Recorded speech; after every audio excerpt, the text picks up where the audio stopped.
Hello friends, आज की video मुगलिया सल्तनत के एक बावर्ची पर है। मुगलिया हुकूमत की आखिरी सांसें चल रही थीं। बादशाह वक्त का ख़जाना खाली था और सल्तनत फ़कत नाम ही की रह गई थी। शाही बावर्ची भी इतबार का शिकार होकर किस्मत आजमाने शहर से बाहर चला गया और एक राजा साहब के दरबार में जाकर मुलाजमत का ख्वास्तगार हुआ। जब राजा साहब को मालूम हुआ कि ये शख्स शाही बावर्ची रह चुका है तो इम्तिहान की गर्ज से उसको मसूर की दाल पकाने को कहा। साथ ही वजीर ख़जाना को हुक्म दिया कि बावर्ची अखराजात के लिए जितनी रकम मांगे उसको फराहम कर दी जाए।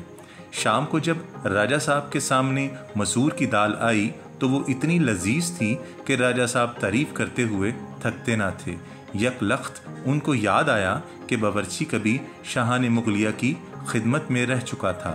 घबरा कर पूछा कि इस दाल पर कितने रुपए खर्च हुए हैं। बावर्ची ने दस्त बदस्ता अर्ज की, हुजूर 2 पैसे की दाल थी और 32 रुपए के मसाले।